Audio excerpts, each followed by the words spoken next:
الآن الحل الأساسي لا شك أنه نيكولا دوميترو أن يكون حاضرا بشوط المباراة الثاني بالنسبة لنابولي.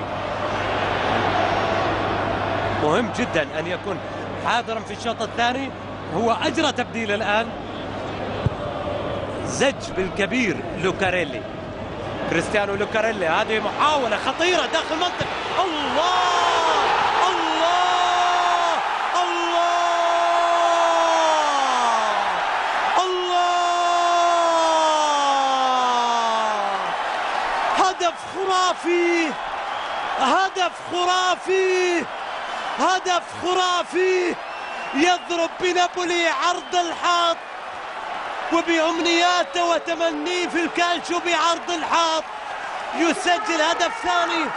يتقدم الآن كييفو بالهدف الثاني. جنارو ساردو قلت لك يعمل مباراة كبيرة من شوط المباراة الأول.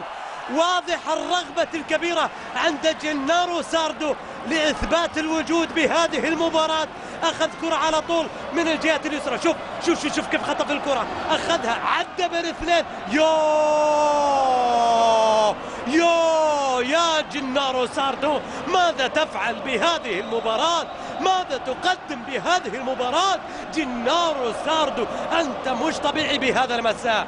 شوف جنارو ساردو خطف الكرة من بين المدافعين أو لاعب الارتكاز، بعد ذلك